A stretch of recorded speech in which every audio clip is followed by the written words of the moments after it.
another white foam tombstone here, and same technique that I used with the Celtic Cross, just using SK's popcorning technique. And yeah, so a lot more popcorning on this since it's mostly cleared out, but I wanted to have like a defined edge along here and up along the top. And I was originally going to have a artwork here. Actually, I was going to have this up there, but I decided I wanted it bigger, so I placed it right in the center. And it's got a family name up here. And so I printed this out from, found it on the web, and flying skull, and I just freehand it here. So right now I've just gone around with the X-Acto knife right around the outside of it, and then I'll go in and detail it in later on, but right now I'm just clearing out around it. And so as you can see, I'm covered in snow. But just one more thing I wanted to mention here, particularly on wide open areas like this, trying to keep it a flat, relatively flat, uniform level. Of course, when you first carve it, it's kind of got like all these craters and this and stuff. So what I like to do is just take the flat edge of the knife and just go straight across like this.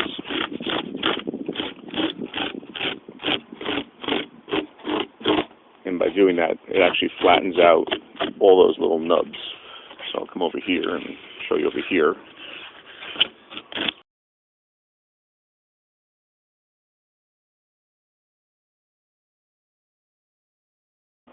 And just use a little care when you're going around your side walls here so that you don't gouge out your artwork or your regular walls.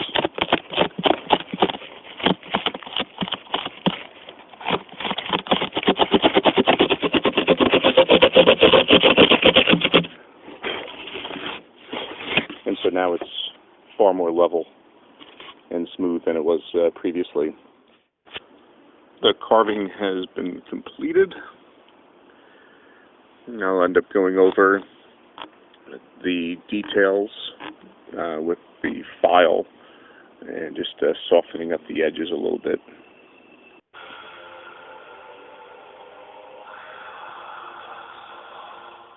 I've covered the tombstone with 2 layers of dry lock, and 2 coats I should say. And this is the white dry lock, not the gray one. And while it's a pain in the ass figuring out what you've already covered on white foam, it'll actually help when I'm going to paint it, because I'm going to end up spray painting all in here black, and up around the lettering too. So what I've done is I've painted around the lettering here and around the flying skull. I'm going to move into the light. And because I want to get it into all those details there that be too difficult to do with the brush. So spray painted it on. I'm not really worried that if the dry lock didn't get into all the crevices and the spray paint ends up melting away some of the foam. I don't want a lot of it to melt away, but if some of it does, it's okay. I'll just add like a little bit of an aging process to it. But from what I can see, it looks like I got a lot of coverage, or mostly covered with the dry lock, so there shouldn't be too much deterioration in the foam. And we're back painting the white now, and just trying to go over the top here. Gets a little bit in there, that's fine. There's a little bit of highlight in there, but now you can see it brings out the darker color underneath.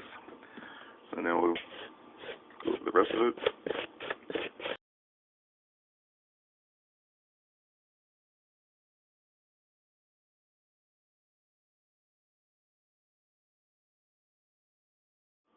Now I've got it knocked down enough now that I'm happy with it. And once this dries now, I'll go back and tea stain it. During the painting of it, I decided to go for a slightly more stylized look and put a little bit darker highlights around the points, the flying skull, the nameplate, just to bring them out a little bit more. One thing I could say about working with the white foam as opposed to the regular foam, doing the name, I use the Ravencroft font, and because of the nature of the white foam, it's very difficult to get the letters to hold up. When I initially cut them, it was fine, but obviously after working them, they wore away, which gives it an age look. But the white foam definitely makes it more difficult to work with on very fine detail like that. So keep that in mind if you ever want to start working with the white foam. And the moss and lichen have been added to the tombstone now. A little bit of dried grass on it. Decided not to go with the Spanish moss this time. And there it is.